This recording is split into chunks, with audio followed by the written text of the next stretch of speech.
Welcome, everyone.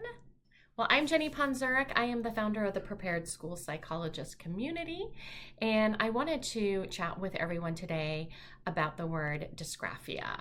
A couple weeks ago, I went live and we talked about the word dyscalculia and gave a couple of tips if you have parents or teachers who are utilizing that term. So I thought today we would talk about dysgraphia. So 2 quick tips, and then we can get on our way.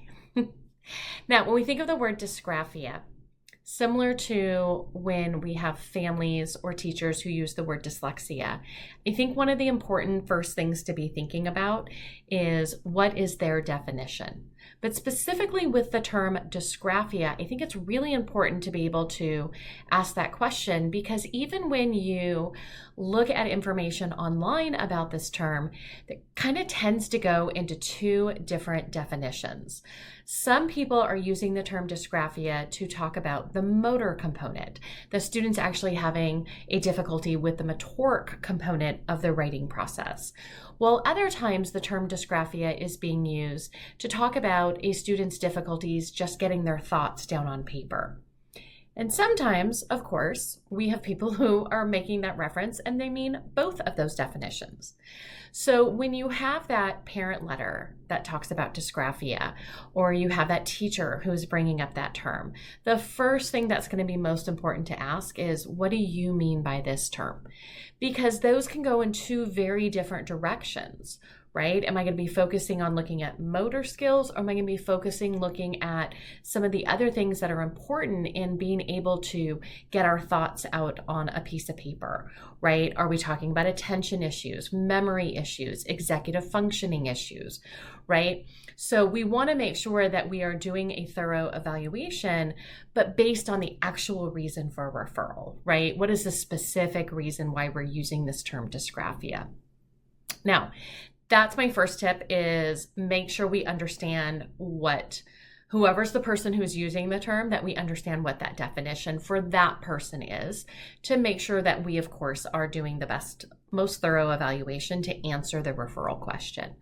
The second tip I have for you is in regards to many times when we are doing an evaluation, whether we're looking at the motor component or we're looking at the thoughts onto paper, sometimes we are collaborating with other assessment professionals.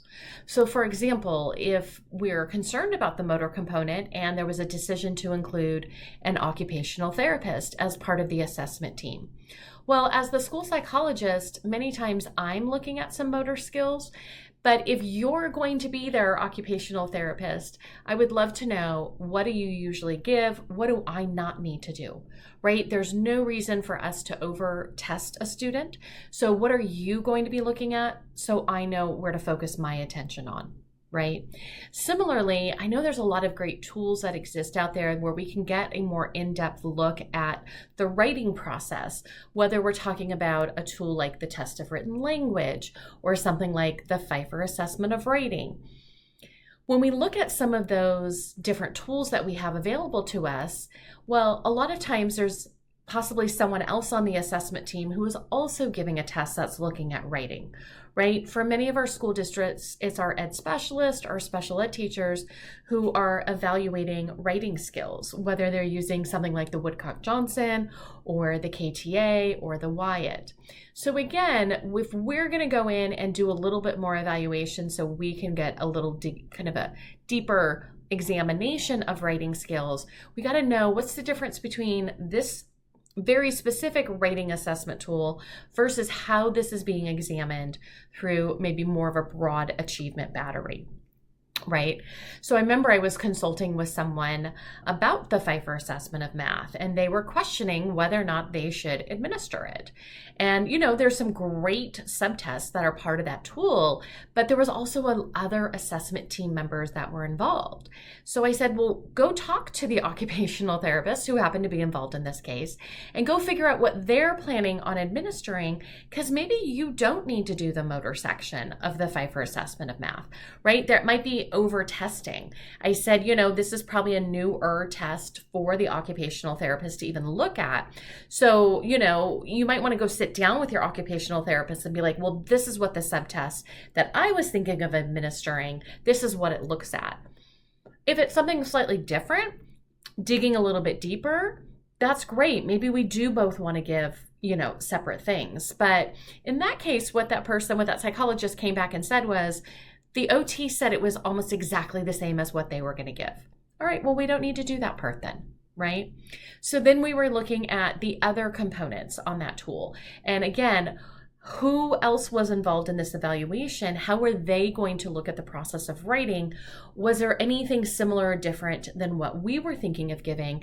And that way we can be a little bit more selective in our process and choosing the different tools that we want to be using. So those are my 2 quick tips for you today about looking at this term dysgraphia. Just wanted to finish up our conversation by letting you know that next month in December, we are going to take a deep dive into a conversation about dyscalculia, dysgraphia, and dyslexia so that people feel comfortable when we have parents and teachers that are utilizing that term.